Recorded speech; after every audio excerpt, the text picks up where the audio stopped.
Hi, I'm Dr. Tanya Elliott. As some of you may know, I've seen over 7,000 patients through video visits, and so I'd like to think that I've started to nail down the key aspects of having exceptional webside manner when I interact with patients. So this takes some practice and getting used to, and I've taken a lot of patient feedback in and trained a lot of doctors on how to have exceptional communication skills through this modality of video consultation. Now, it's different from what we're taught in medical school when we have standardized patient examinations and you're doing this in the office. It's just a bit of a different setup. So first things first, in terms of setting up an appropriate background and setting the stage for professionalism. I recommend if you wear your white coat in the office, which I often don't, but if you do wear your white coat in the office, feel free to go ahead and wear your white coat for the video encounter. However you dress, whatever your professional dress is for the office, whether you wear a dress, a shirt and tie, if you wear scrubs, do the same thing for the video consultation. In terms of a background, you can have a white wall that's perfectly fine. It might be a little bit bleak, so you may want to put a painting up behind that or perhaps a bookshelf. That's perfectly fine as well. One thing you don't want to do is be directly in front of a door.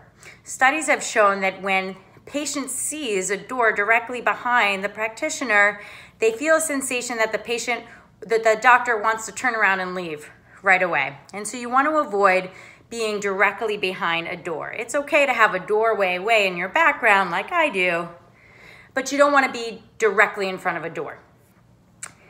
Also, making sure that your face is perfectly framed up within the middle of the camera. You don't want to be like this, talking to the patient. You don't want to be like this, talking to the patient. You don't want to be over here. You don't want to be over here. So making sure that you're the appropriate distance. Right now, I'm approximately 2 feet away from the camera. So again, making sure your face is framed and doing a video test beforehand so that the patient doesn't have to wait while you properly position the camera. The next aspect is eye contact, and this can be really challenging because when you're talking with a patient through video, you want to be looking directly at the patient. So right now, I'm looking, quote, directly at the patient. I'm looking directly at myself. However, I'm not making eye contact with them. I was not making eye contact with them. I actually have to look directly at the lens of the camera in order to make eye contact with the patient. So it's a little bit counterintuitive. Our eyes often shift to either look at ourselves or to look at the patient directly, but the patient isn't perceiving that you're looking at them directly. So make sure that your eyes are parallel to the lens of the camera. That's how you make eye contact through a video visit. And it makes a big difference. Your eyes, your facial expressions, all of those things are more exaggerated when you're on film, when you're on camera. So just make sure that you have nice, warm, kind eyes. You're looking directly at them, and by directly at them, I mean looking directly at your camera and initiating the consultation that way. Another thing that helps set the stage for a video consultation is to ask their permission, to ask their consent. So if it's a new patient, you introduce yourself. Hi, I'm Dr. Elliott. It's nice to meet you. And then the next section is, do I have your permission to treat you through this video consultation? Setting that up is tremendously important because both for the doctor and the patient, this entire encounter is new. And so you want to make sure that you frame it up with the same level of respect and professionalism that a patient experiences when they walk into your office. Okay, so we've checked off background, dress and professionalism, how to frame up the camera, and then we've started to talk a little bit about communication skills. So making eye contact with the camera, again, tremendously important. And then making sure you're keeping your facial expressions in check. Remember, everything is exaggerated on camera. So you may be scowling, you may be making a certain face, you may be looking away, and all of those things are exaggerated when you're on video. So just keep that in mind. Now, oftentimes when you're doing a Zoom or a FaceTime or any video modality, you actually have a little cheat sheet that you might not have been aware of, and that's your face in the upper or lower right or left-hand corner. So every now and then, while you're doing the encounter, glance over at your face just give it a bit of a reality check. Make sure you're not making any funky facial expressions, and leverage the fact that you can see yourself and get real-time feedback during the encounter. It's tremendously helpful as you continue to hone your website manner skills. The next thing that's very important is your clinical documentation and at what point you do that during the encounter.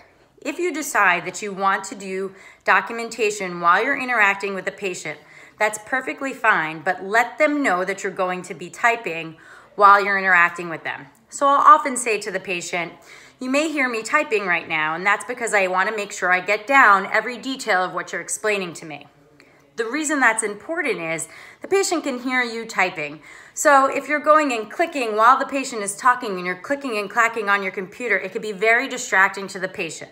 But if you let them know up front and you set those expectations up front, it oftentimes is perfectly fine. Or the patient may say, oh, I prefer that you don't because it's distracting to me, which is okay as well. But again, setting those expectations up front is very important. Now, the other piece is having multiple windows open. So some doctors will have 2 computer screens up and they're looking back and forth between the 2 screens. And some doctors have multiple tabs up so they can be typing and talking with the patient and then looking away because they're looking at another tab on their computer screen. Again, it's perfectly fine to do that and to look away and even look up something while you're on the consult with the patient, as long as you let them know. So I will let my patients know, just want to make you aware that I have 2 computer screens up right now. So if you see my eyes darting away, it's because I have your patient record on one side, and that's what I'm looking at when you see my eyes move over here. And then of course I want to make sure that I make eye contact with you. So letting your patients know that, or letting them know that perhaps you're looking up the most recent guidelines, all of those things are completely appropriate, well received by patients. You just want to let them know that you're doing that up front. Again, all these nuanced things that are slightly different through video, so you want to just go through this journey together with the patient and set those expectations up front. Now, I've talked a lot about physical examination and how to frame up the visit. And so just to do a bit of a recap, you want to set up the conversation, obtain consent from the patient, ask open-ended questions to have them tell you about what's going on and the history of present illness, and if they're a new patient, past medical history, medications, allergies. Oftentimes video encounters will be much more consolidated than an office visit because they're very efficient. You're making direct eye contact with the patient and both of you are getting to the point. So you get that history of present illness, and then you do the appropriate aspects of a physical examination. And in order to be effective at that, your patient has to be a partner with you on that journey. Talk them through each aspect of a physical exam. If you're going to be evaluating the sinuses, let them know up front.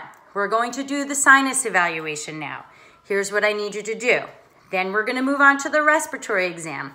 Here's what I need you to do. And setting those expectations along the way enables you to get the objective information that you need in order to conduct a successful visit.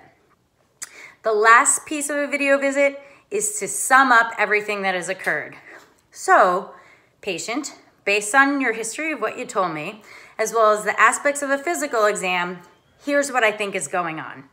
And with a telemedicine visit, we may not be able to make the complete diagnosis. We may have next steps that are recommended, whether it's to get a lab test or perhaps it's a higher level of care or higher level of acuity. And all that's perfectly fine.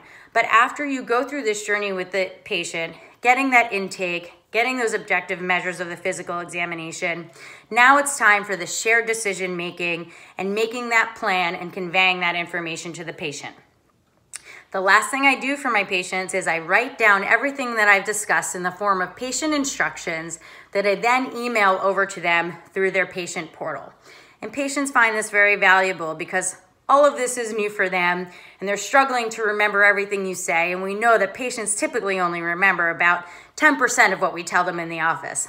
So let them know that you're going to be writing up instructions for them that have reviewed next steps and all of the things that you have discussed during the encounter so that they feel confident that they know what to do next. That's all for now. Thanks for watching.